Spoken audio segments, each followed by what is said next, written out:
En cuanto amaneció, se fueron a bañar con los derrames del pocito, bebieron el agua sulfurosa y entraron con sus velas a la colegiata tan luego como el sacristán abrió la grande puerta principal.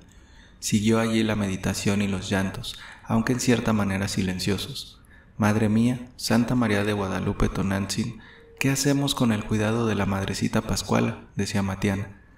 Mi señora Guadalupe Tonantzin, continuaba Jipila, te pedimos la salud para el rancho de Santa María. Padre nuestro que estás en los cielos, Santa María Tonantzin de Guadalupe, continuaba Matiana. Santa María, Madre de Dios, ruega por nosotros. Santa María que estás en los cielos, Tonantzin, sana por tu misericordia, doña Pascuala.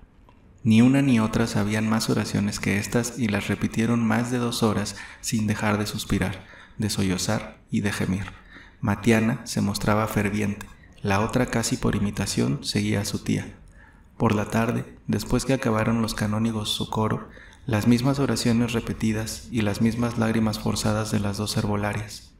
En la noche volvieron a la misma y peligrosa orilla de la roca, a consultar y a inspirarse en la diosa azteca, como en la mañana se habían inspirado y rogado a la Virgen cristiana. A los 3 días estaban en el rancho. Doña Pascuala, que ya de veras se iba poniendo mala, las esperaba con impaciencia. Madrecita doña Pascuala, le dijo Matiana, ya hemos platicado con María Santísima de Guadalupe y nos ha dicho que no sanará a la madrecita del rancho si no se mata a un niño.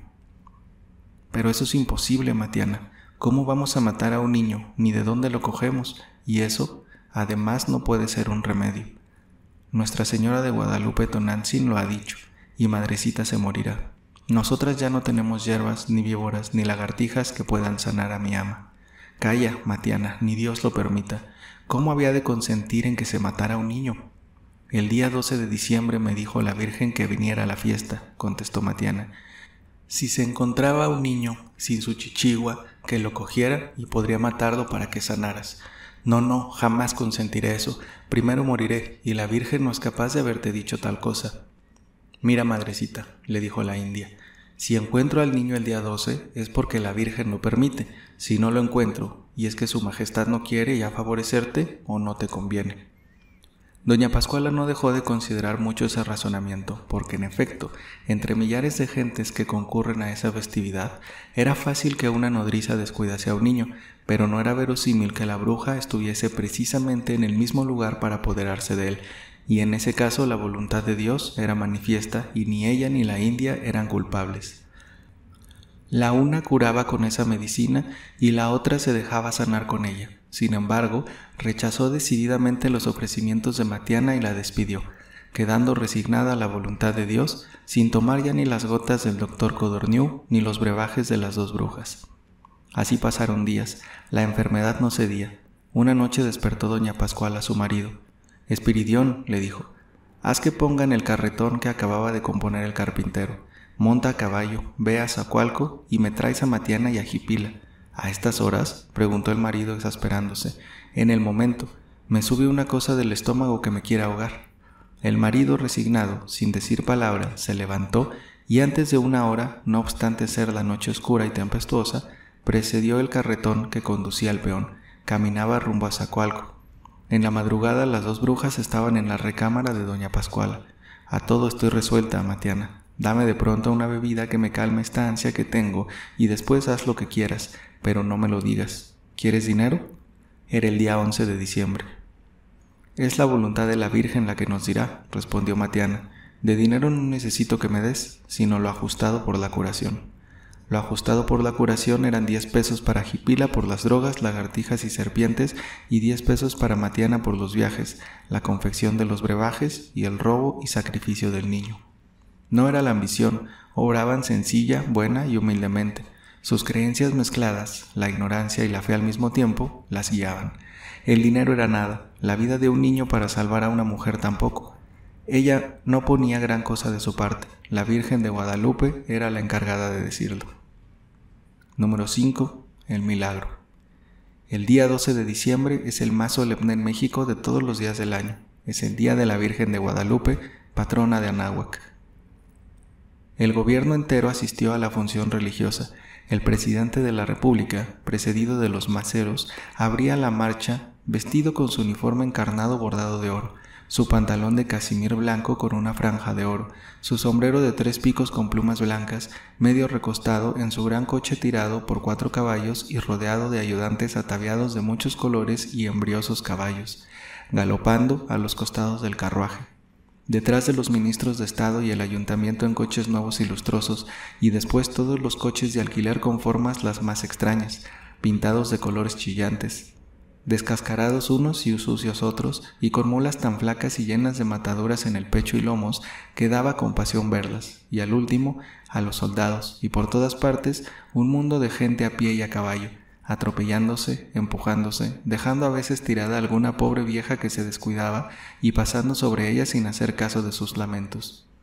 Esta comitiva se formó en la Plaza Mayor, siguió por las calles de Santo Domingo, Santa Catarina y Santa Ana hasta La Garita. Allí el presidente con su séquito y la gente de a caballo enfilaron la calzada de tierra, sombreada de uno y otro lado con tristes álamos, mientras la gente de a pie se apoderaba de la calzada de piedra, sin ningún arbolado, y cuyas piedras calcinadas por el sol despedían fuego. Se puede asegurar que en la época en que pasan los acontecimientos que referimos, no había familia pobre ni rica que dejase de ir el día 12 a la villa. Los que tenían algunas proporciones hacían la peregrinación en coche, en el cual precisamente había de caber toda la familia, aunque se compusiese de 14 personas. Luego que salían de la garita, comenzaban a rezar el rosario y calculaban que terminase al entrar al santuario. La gente de menos proporciones, y aun los que tenían por cumplir alguna manda, hacían el camino a pie por la calzada de piedra, algunas descalzas y otras de rodillas, lo que importaba un verdadero martirio. Las que tenían la energía de llegar hasta la puerta de la iglesia caían allí medio muertas y chorreando sangre. Pero sigamos todavía por un momento a la brillante comitiva oficial. Levantando una nube de polvo envuelta en la estufa, no pocas veces en un violento remolino que se llevaba el sombrero de 3 picos de los cocheros, llegaba lentamente por la multitud de gente que impedía el paso a la puerta de la colegiata.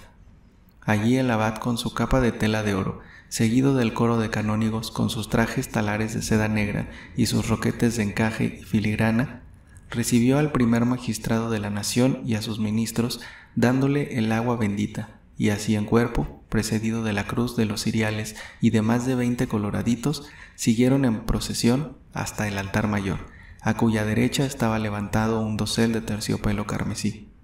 En unos grandes sillones se sentaron el presidente y sus ministros. Enfrente, y debajo de otro dosel de brocado blanco y oro, se colocaron el abad y los canónigos que oficiaban. Acabó de entrar al fin la comitiva, teniendo que hacer materialmente una brecha por entre la multitud compacta que con mucho esfuerzo separaban y contenían los policías del ayuntamiento dirigidos por el pértigo. Ya están sentados debajo de sus doseles el presidente y sus ministros, el abad y los canónigos revestidos de sus resplandecientes ornamentos, y ya la orquesta, a la señal de la batuta, ha reemplazado con sus religiosas armonías el susurro y ruidos diversos y extraños propios de toda aglomeración de gente. Veamos si es posible dar una idea de la novedad y grandeza de esta solemne función.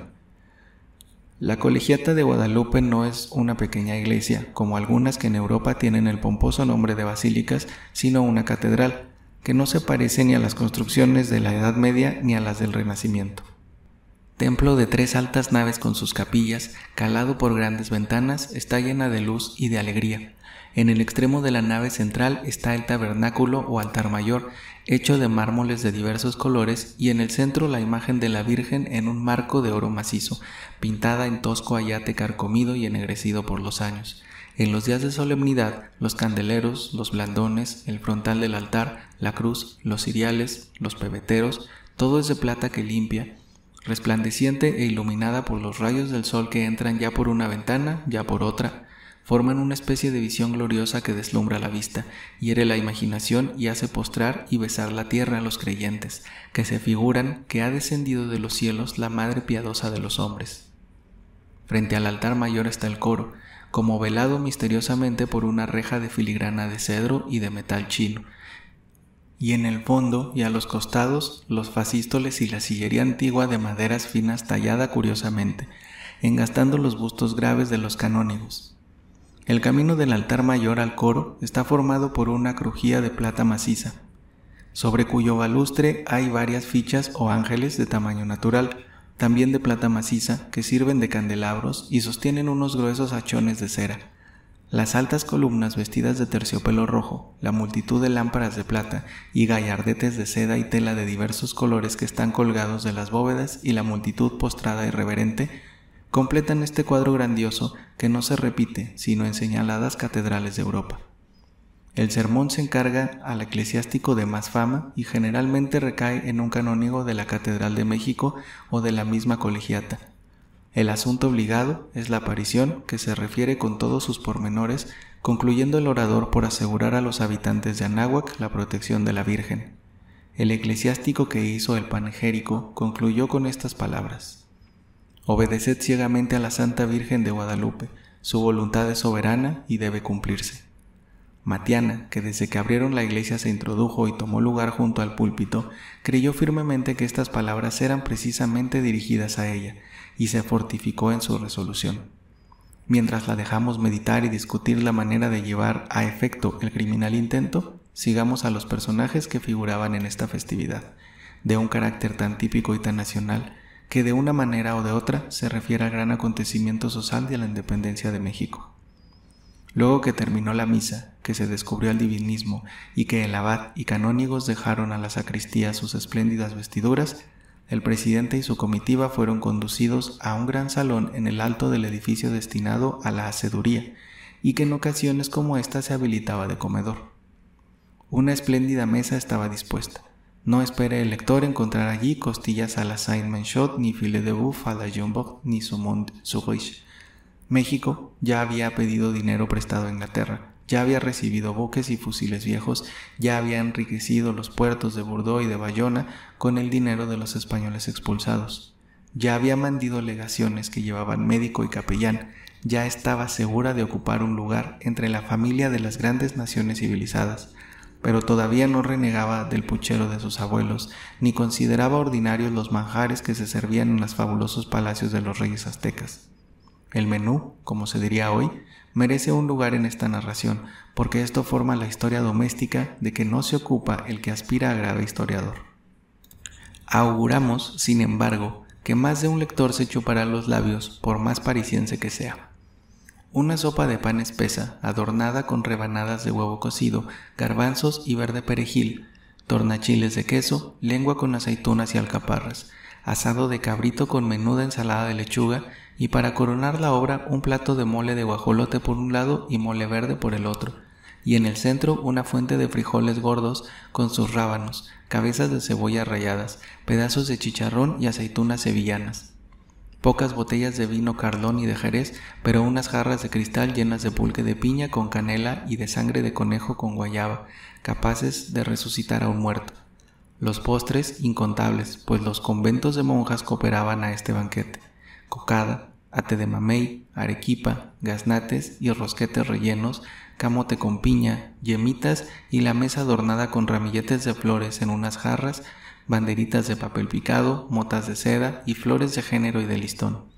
El gobierno, en conjunto, comió como para 3 días, y no obstante que algunos de sus miembros eran ya masones, con sus puestos de librepensadores fraternizaron con los cándidos canónigos y no hubo más que elogios y alabanzas para la cocinera, que tan deliciosos manjares había presentado, y para la Virgen de Guadalupe, que había permitido que los que comiesen en sana salud.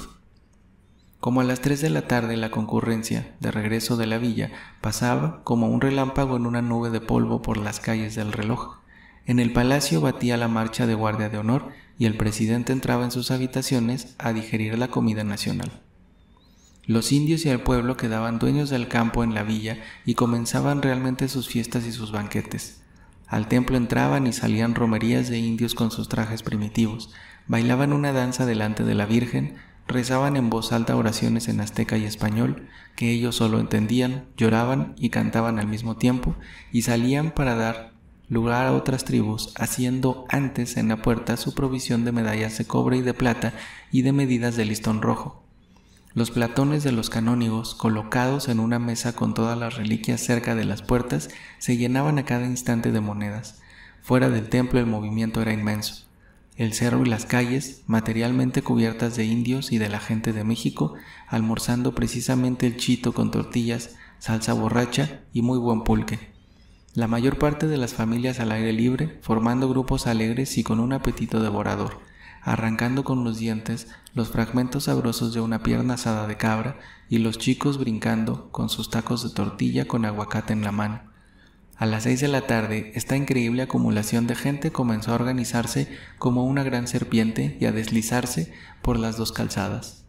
Ninguno regresa a México sin traer un cantarito con el agua sulfurosa del pocito, una rama de álamo, un pañuelo lleno de tortillas y una pierna de chito. Es el regalo para los compadres y conocidos o la tornafiesta para el día siguiente. Matiana y Jipila no gozaron en ese año de esta especie de orgía religiosa, en la cual de verdad no se han notado nunca grandes desórdenes. Uno que otro pleito entre los indígenas, bastante borrachos y varios desgraciados que pierden o les roban su pañuelo o su reloj. La gente de razón volvía bien y contenta a su casa.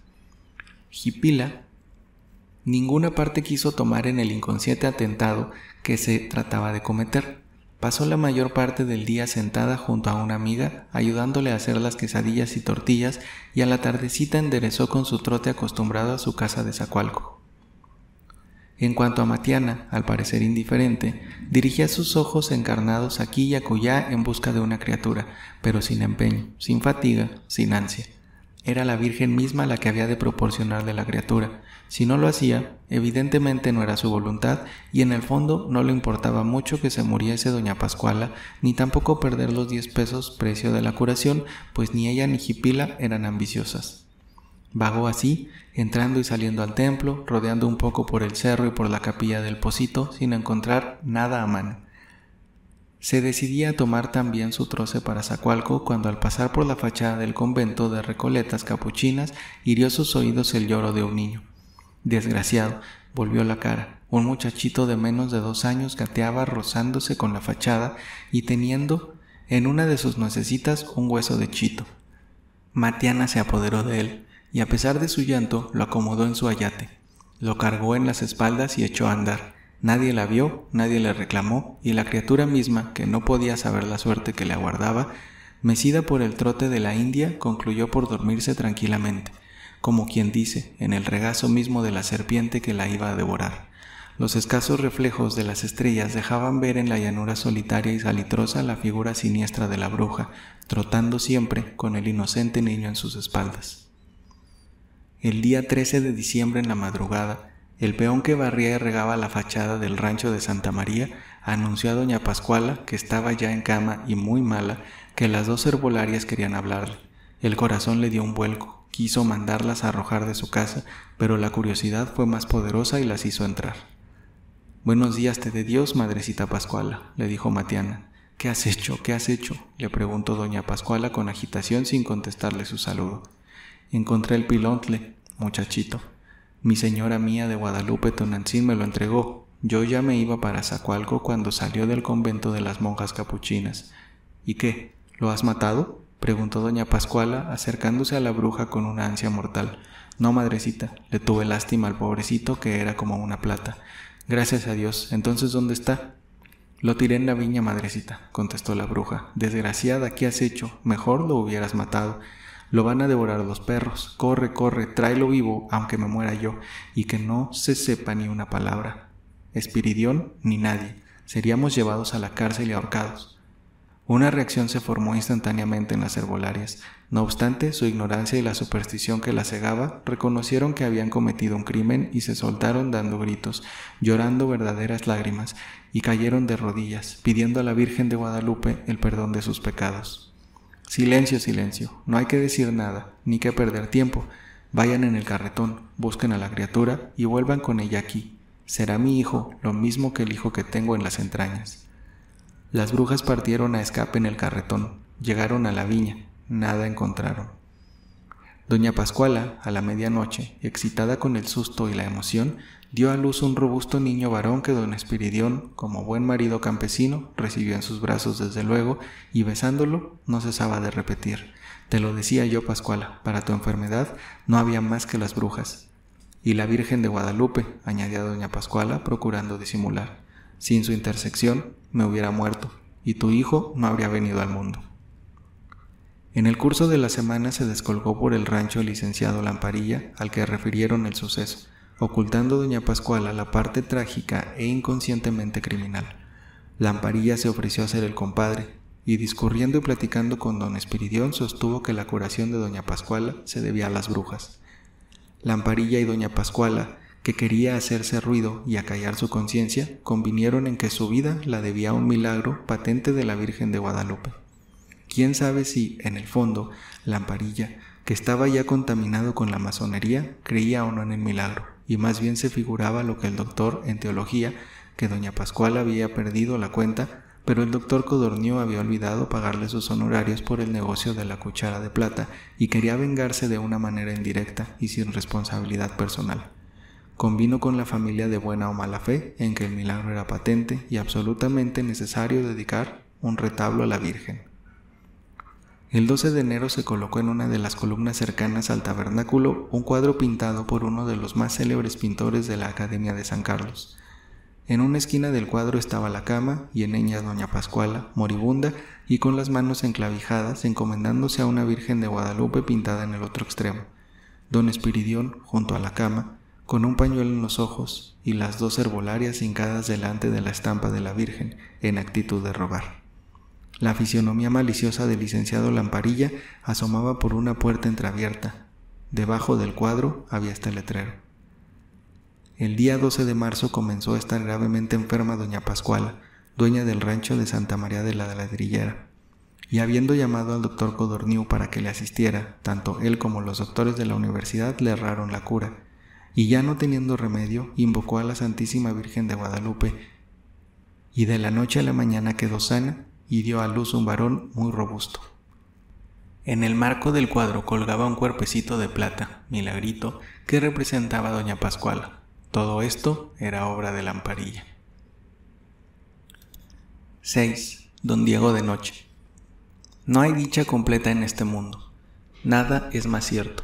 Doña Pascuala, que debió haber sido la mujer más feliz al dar a luz, después de tantos años y fatigas y con peligro de su vida, a un hijo sano, robusto y para ella hermoso, era, sin embargo, la madre más infortunada de toda la comarca. Por el lado de la justicia se consideraba segura, pues no ignoraba que los indios saben guardar un secreto, y que Cuauhtémoc se dejó quemar las plantas de los pies antes que revelar el lugar donde había ocultado el tesoro, pero casi todas las noches turbaban su sueño horrorosas pesadillas. Unas veces veía a su hijo arrebatado por la bruja, dando lastimeros gemidos y tratando de huir de ella y de entrar por la puerta del convento de capuchinas, y otras en lo alto de un montón de basura, rodeado de perros feroces que, aullando y ladreando, se disputaban sus delicados miembros, sobre todo en el momento que apagaba la luz y trataba de dormir. Se encontraba con los ojos encarnados y redondos de Matiana, que la miraban fijamente y escuchaban su voz como un rechinido que le decía: «Le tuve lástima, no lo maté, pero lo tiré en la viña». La justicia de la tierra no habría castigado tan severamente el crimen que le hizo cometer el miedo y la superstición. Las dos herbolarias no lo pasaban mejor. Se les figuraba que todo el mundo sabía lo que habían hecho y que de un momento a otro serían llevadas a la cárcel y ahorcadas en la plazuela de Mixcalco. Matiana, en vez de buscar arrieros enfermos en los mesones de Santa Ana, se iba muy de madrugada a los barrancos y a los cerros y no volvía sino ya entrada la noche. Y Jipila, aunque más tranquila en su conciencia, pues realmente ninguna parte había tenido en el crimen, desapareció durante algunas semanas de la esquina de Santa Clara. Don Espiridión sí estaba contentísimo, no solo por tener un heredero, sino por haber acertado, librando a su mujer de la muerte, obligándola a que la curasen las brujas, y Moctezuma III en sus glorias, pues en vez de dar la lección y hacer palotes, cargaba al muchacho, tiraba del mecate de la cuna y le cantaba arroros. El más aprovechado de todos fue nuestro amigo don Crisanto Lamparilla, que se hizo cargo de su andar, pintar el retablo, para desquitarse del doctor, disponer del bautismo, que fue solemne en Tlanepantla, así como el banquete que se dio al cura y a las autoridades y vecinos, lo que valió más coles, alcachofas, gallinas y guajolotes que los que recibía ordinariamente cada semana, y algo en plata en cuenta de honorarios. Toda la clase indígena y aún mucha de razón de los ranchos y pueblecillos vecinos creyeron a pie juntillas el milagro. Era en efecto patente, todos lo habían visto, todos supieron la gravedad de doña Pascuala, todos supieron que el doctor le había gerrado la cura. Y un solo día, el 12 de diciembre, había bastado para que la Virgen curase a la que estaba ya expirando. Pero dejemos por ahora a los habitantes del rancho de Santa María de la Ladrillera y a la infeliz criatura olfateada ya por los perros de la viña, para ocuparnos de personajes más altos e importantes, aunque quizá menos felices de lo que el humilde rancho donde, como curiosos, hemos vivido algunos meses. La calle que hoy se llama de Don Manuel Juan, y que en el principio de la formación de la ciudad se llamó Calle Nueva, se componía de edificios, mejor diremos de palacios, de una arquitectura severa y triste, una verdadera calle de una ciudad de la Edad Media. Altas y gruesas paredes de los proyectiles de la época habían deportillado. Ventanas con espesas rejas de fierro pintadas de negro, altos zaguanes con puertas macizas de cedro, con dibujos caprichosos de clavos con cabezas redondas de metal de China. Un aldabón figurando la garra de una fiera que solía resonar en las altas horas de la noche como si lo hubiese movido la mano del convidado de piedra, en lo alto de cada fachada del pesado escudo con las armas de la noble familia, el conjunto imponente y la calle sola durante el día, pues no había ninguna tienda ni comercio que interrumpiese la monotonía de las construcciones, y en las noches completamente desierta y mal alumbrada con 2 faroles de vidrio opaco y aceite rancio.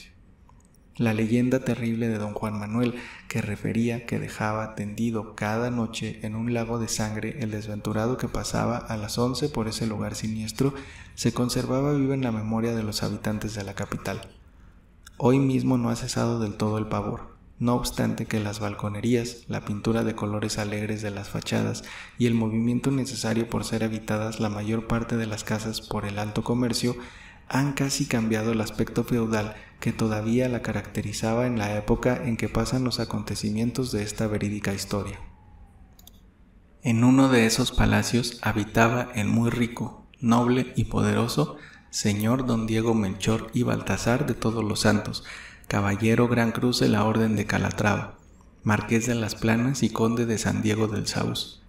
El interior tenía un aspecto feudal más caracterizado. El patio era espacioso y formando un cuadro sin columnas, ni medias muestras, ni ménsulas, pues los amplios corredores eran sostenidos por bóvedas planas, lo mismo que la atrevida escalera de 3 tramos que, formando una majestuosa perspectiva, llamaba la atención desde que se penetraba al zaguán. La azotea, cercada de altas y fuertes almenas, y en las cornisas mascarones de leones y perros, que con los ojos saltones y torvos parecían mirar siniestramente a los que entraban y en la estación de lluvias arrojaban torrentes de agua por sus deformes bocas y convertían al patio en un estanque. Por donde quiera tibores grandes y chicos de China y del Japón, pero en desorden, vacíos y empañados, lo mismo que las jaulas de alambre dorado que se balanceaban vacías por un viento frío que parecía de intento recorrer los corredores y zumbar en las bocas oscuras de los macetones sin flores. En todo se notaba, si no el deseo, sí el abandono, ni una flor que matizase el color gris de las paredes, ni la nota alegre de un pájaro que turbara el silencio profundo, apenas interrumpido por los pasos tímidos de uno que otro criado que atravesaba como fugitivo las recámaras y pasillos con motivo de algún quehacer doméstico. Una puertecilla disimulada en un ángulo del corredor y forrada de planchas de hojalata daba entrada a una espaciosa biblioteca rodeada de estantes pesados, llenos de libros antiguos en pergamino y donde lo más curioso que había, según los rumores del público, era un espejo redondo, en el que se veía a las gentes desnudas, colocado de tal manera que solo el conde podía observarlas al mismo tiempo que abría la puerta de entrada. Cuando se acercaban, la ilusión desaparecía y se miraban como en cualquier espejo, con el traje que traían. Las señoras se resistían mucho a esta prueba, pero era también fama que el conde recibía en ciertas épocas visitas de durangueñas y zacatecanas que, procedentes de las haciendas, venían a la capital a arreglar sus cuentas de arrendamientos y tratar otros asuntos de interés. El salón, magnífico en la extensión de la palabra, canapés de ébano incrustados de marfil y concha nácar con forros de damasco rojo de China, No se podía conocer si muebles tan primorosos que valdrían hoy un caudal habían sido mandados a hacer a los más hábiles artistas de Flandes o de China. Del techo, de maderos de cedra o artesonado, colgaba en el centro una pesada lámpara de plata con 32 arbotantes. En el comedor y por las recámaras, escaparates antiguos de extrañas formas con caprichosos adornos de cobre, plata u oro, y el servicio de la mesa de plata maciza con las armas de la familia artísticamente grabadas. La recámara del conde era la pieza más notable. Cama de madera de caoba con gruesas columnas salomónicas que sostenían un baldaquín de damasco amarillo, del que pendían caprichosas colgaduras bordadas en China. Las paredes casi cubiertas con los retratos de los antecesores desde el tiempo de Felipe II, a cuyas órdenes inmediatas sirvió alguno de ellos, y 2 panoplias de terciopelo de Utrecht, surtidas de las más bien trabajadas armas del Toledo y de Damasco. El suelo, de ladrillos rojos, cubiertos con pieles de leopardo y de jaguares cazados por el mismo conde en el monte de una de sus haciendas. Bien que el palacio así ha jurado presentarse por este motivo y por su construcción un aspecto aristocrático, como los balcones que daban a la calle estaban siempre cerrados y las piezas que recibían luz del corredor, veladas por espesas cortinas, tenían en todas las estaciones una temperatura fría y una media luz tan lenta que al entrar de la calle, del calor y de la claridad, se helaba el sudor, se lastimaba la vista y se encogía el corazón. Los criados y criadas, vestidos de oscuro y hablando y pisando quedo y con las fisonomías místicas y amarillas, parecían más bien sombras. El silencio y la oscuridad que reinaban aún en el patio, donde no penetraba bien el sol a causa de las altas paredes, parecían indicar que los habitantes habían fallecido, que en lugar de seres vivientes no había más que cadáveres tendidos en sus lechos y que la casa estaba constantemente de duelo. El conde de Santiago del Saúz parecía hecho adrede para habitar esa mansión señorial. Era alto, delgado, color cetrino, bigote entrecano, retorcido en forma de cuernos de alacrán, ojos pequeños aceitunados, pero fijos y feroces al mirar, dentadura fuerte y blanca y labios delgaditos y retraídos donde siempre vagaba una sonrisa de cólera, de sarcasmo y de desprecio hacia todo el mundo. A los 22 años se casó, o mejor dicho, lo casaron, pues fue un pacto de familia para que ni el dinero ni los títulos de nobleza pasasen a gente extraña. Con una prima en 2º grado, de edad poco más o menos igual a la suya, a quien desde los 7 años pusieron en un convento de donde salió para tomar estado, de modo que los novios se conocieron 2 semanas antes de unirse para siempre, y por cierto que no se amaron repentinamente como Julieta y Romeo. La muchacha se casó con un miedo que no pudo disimular, tanto que se desmayó al acabar de pronunciar el sí, y el conde fue guiado únicamente por el interés de adquirir, en cuanto naciese un hijo varón, el título de marqués de Sierra Hermosa y una valiosa hacienda cercana a Zacatecas. Al año justo de haberse casado vino al mundo no un varón, sino una niña, y como la condición para obtener el título y disfrutar los bienes era que el hijo debería ser varón, el conde vio frustrado el objeto de su enlace y concibió un odio profundo por su mujer y por su hija. Apenas pasó el bautismo, que fue, por el que dirán, muy solemne, cuando el conde se marchó a la hacienda de San Diego, situada cerca de Durango, donde estaba fundado el mayorazgo, y no volvió ni a escribir ni a saber de su familia, sino a los 8 años. El día que menos se pensaba, penetró hasta la misma recámara de su mujer, con la que estaba de visita 2 primos, hijos del marqués de Vallalegre, su madrina, la condesa de Miraflores, y 2 señoras ya ancianas que la habían conocido de muy niño. No podía darse tertulia más inocente. La esposa había cultivado esas 2 amistades de la gente principal de México, olvidada como había estado durante la larga ausencia del marido. Este, sin quitarse ni el sombrero ni el polvo del camino, entró de rondón, hizo un mal gesto a las visitas, apenas bajó la cabeza y rechazó con la mano a su hijita Mariana, que se acercaba como a reconocerlo, con la confianza y el candor de la niñez, y se encerró en su recámara. Al día siguiente llamó a su mujer y a su hija, y sin saludarlas, sin ninguna otra explicación y con voz dura y decisiva les dijo: «De hoy en adelante, nadie, ¿lo entendéis?, nadie ha de entrar en mi casa sin mi permiso, En vez de encontrarme con mi mujer cauta y recogida, ocupándose de la educación de su hija, he sorprendido a una loca rodeada de parientes y de viejas a quienes detesto, sin acordarse del marido que ha vivido en la soledad de las haciendas por sostener el brillo de su antigua casa, mientras aquí se emplea el dinero en dar meriendas, chocolates, regalos y limosnas a viejas ociosas, monjas fanáticas y a jovenzuelos pervertidos. Pero, quiso articular la condesa, sino para rechazar tales injurias, al menos para dar disculpa, mas el marido no lo permitió. Silencio, nada tenéis que decir, y no permitiré que me calentéis la cabeza con frívolas disculpas.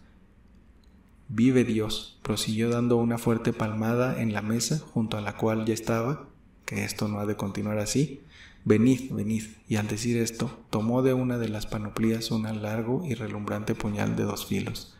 La madre y la pobre niña, aterrorizadas, cayeron de rodillas. Levantad, no se trata de eso, y no hay que armar escándalo. Venid, os digo. Teniendo el puñal en una mano y con la otra, levantó bruscamente a la madre, después a la hija. Volvió a decirles: seguidme. Más muertas que vivas y sin poder articular una palabra, siguieron al conde, que atravesó las siniestras y medio oscuras piezas de la casa hasta la recámara de su mujer y levantando un almohadón colocó el puñal debajo. De una vez por todas, escuchad. Mariana tiene ya suficiente edad para comprender. Las puertas de la casa, desde el zaguán, deberán permanecer día y noche abiertas de modo que yo pueda penetrar a la hora que me parezca, sin ser visto ni sentido de nadie, o al contrario, siendo visto y oído por los criados y por vosotras. No pido cuenta del pasado. La presencia en mi casa de los pillastres, hijos del marqués de Vallalegre, que han disipado ya la mayor parte de su patrimonio, me dieron bastante que sospechar. Perdono hoy. Pero, volvió a balbucear la cuidada esposa. El conde, como la primera vez, no lo permitió, e interrumpiéndola bruscamente continuó. Repito que perdono hoy, pero en lo de adelante, a la primera sospecha que tenga, te clavo en el corazón este puñal, y después sigo con tu hija. Una mujer resuelta de ánimo habría celebrado la brutal excentricidad de su marido, que le proporcionaba un arma para defenderse en caso de verse amargada de un injusto asesinato, pero la pobre condesa no pudo articular una palabra. Al día siguiente, amaneció con una fiebre de que escapó merced a la robustez de su complexión y a la esmeralda asistencia que le proporcionaron, no su marido, sino los sirvientes, y especialmente una antigua camarista que casi la había casado. En cuanto a la hija, ya por su edad, ya porque fuese menos tímida que la madre, no hizo mucho caso de la amenaza, pero sí concibió un odio profundo por el hombre que veía por primera vez y que con el título de padre oraba de una manera insensata con ella y con la madre. En el curso del tiempo la vida del conde fue de lo más extraña. Entraba a su casa a las 2 o 3 de la mañana y menos el zaguán de la calle que le abría el portero, apenas daba una suave palmada, todas las puertas quedaban de par en par y así entraba hasta la recámara de la condesa. Levantaba la almohada, veía si el puñal estaba en su lugar y se retiraba a dormir hasta las 12 del día, en que, en su vasija de plata, le servían a él solo el almuerzo en el comedor. Volvía a su recámara hasta las 8, hora de la cena, y luego que concluía, se envolvía en su capa, ceñía una espada española de taza de cruz y se marchaba a la calle. Apenas atravesaba una que otra palabra con su mujer cada 8 o 10 días, pasaba la mano bruscamente por la abundante cabellera de su hija Mariana, y con esto creía haber cumplido con los deberes de padre y de esposo. ¿Dónde iba el conde? En su casa nunca lo supieron, pero las gentes que en México cultivaban el ramo de la crónica escandalosa no lo ignoraban. Tenía sus tertulias de juego y de muchachas del medio mundo, como se dice hoy, en la Cruz Verde, por el Parque del Conde, por el Puente Solano, por andurriales y casas misteriosas conocidas, de los que se llamaba entonces calaveras. Y allí, disfrazado, pues no se daba a conocer más que como un hombre rico del interior, jugaba, bailaba, enamoraba, nunca bebía, y gastaba una buena parte de sus rentas. Decía llamarse don Diego Machado, pero le llamaban las alegres contertulianas don Diego de Noche, pues por más esfuerzos que habían hecho, no lograron conseguir que ni una sola vez las visitase de día. La pobre condesa, que el lector juzgará más desgraciada en su feudal palacio que la arbolaria jipila en su jacal de Zacualco, convaleció lentamente, pero jamás recobró no ya la alegría, pero ni siquiera una mediana tranquilidad, y no pudo, en lo sucesivo, dormir en las noches, sino cuando había ya entrado su marido, y pasado en revista el puñal. A las 4 de la mañana generalmente se levantaba de la cama donde se había fingido dormida, pasaba a su gabinete y allí una antigua criada le servía un chocolate ardiendo, único y raro placer de que disfrutaba, y dormitaba en el canapé hasta las 12, hora en que solía entrar el conde para pedirle a veces alguna de sus alhajas que dizque tenía compromiso de enseñar a un amigo, pero que nunca le devolvía. Para que se pueda formar el lector idea del carácter feroz de don Diego, bastará referir uno de tantos hechos a los que él no daba ninguna importancia. Caminaba una vez de una a otra de sus haciendas en un carruaje viejo con las ruedas apolilladas, si bien estaba siempre pintado y lustroso. Tropezó el cochero con un pedrusco, una de las ruedas se desgranó, volcó el carruaje y el noble conde se hizo un hoyo en la cabeza. Se levantó sin decir una palabra y ganó a pie la hacienda, que ya no estaba lejos. Al día siguiente mandó amarrar al cochero de pies y manos a la rueda que había quedado buena y le dijo: «Vas a recibir tu gala por haberme roto ayer la cabeza», y le tiró 10 pesos. «Pero también tu castigo, prora, que otra vez tengas más cuidado». 3 mocetones fuertes comenzaron a dar al infeliz con unas varas de membrillo tales azotes que a chorros le escurría la sangre. Desmayado lo desataron y lo llevaron a su cuarto, donde varios días estuvo entre la vida y la muerte. Este hecho bárbaro llenó de indignación a los mismos rancheros de la hacienda. En secreto dieron parte al juez del pueblo y hubo entre ellos sus pláticas para ponerse de acuerdo y asesinarlo. El juez fue un domingo, pretextando cualquier cosa. Luego que el conde lo vio entrar, se le acercó al oído y le dijo: «Sea lo que viene, señor juez. Obre como quiera, pero tenga entendido que la suerte de usted será peor que la de José Gordillo». Enseguida lo sentó a su mesa y almorzaron opíparamente el juez y el reo. El asunto terminó ahí. La condesa cada día peor. Los médicos, que tenían la idea de que gozaba de la existencia regalada que le proporcionan las riquezas, no era posible que atinasen con su enfermedad. Un día de tantos como corrían monótonos y tristes para la pobre condesa, se levantó, se puso frente a su tocador y llamó a su recamarera favorita. «Dame el calendario». La criada sin replicar le dio un calendario de Ontiveros. «Mañana», dijo la condesa, «hace años que me casaron, y es también el aniversario del funesto día en que el conde tuvo la crueldad de amenazarme de muerte, sin motivo alguno, y de poner su puñal debajo de mi almohada». «¿Pero por qué recordar esas cosas tan tristes?», le preguntó Agustina. «¿No las recuerdo todas las noches? He podido tener una noche de sueño desde que esto sucedió. Pasarán años después de mi muerte. Tú y otras personas que saben esto lo contarán y nadie lo querrá creer. Sácame mis mejores alhajas y el vestido con que me casé y fui a la iglesia». Agustina vacilaba, pero la condesa con una mirada le hizo comprender que debía obedecer. La condesa se vistió, se adornó con todas sus joyas y el resto del día estuvo contenta y hasta risueña. El conde no pareció por la casa. En la noche, al acostarse, tomó el puñal de debajo de la almohada y lo tiró al suelo. «Ya no temo al conde», dijo. «Mañana tengo que morir». «¿Pero qué?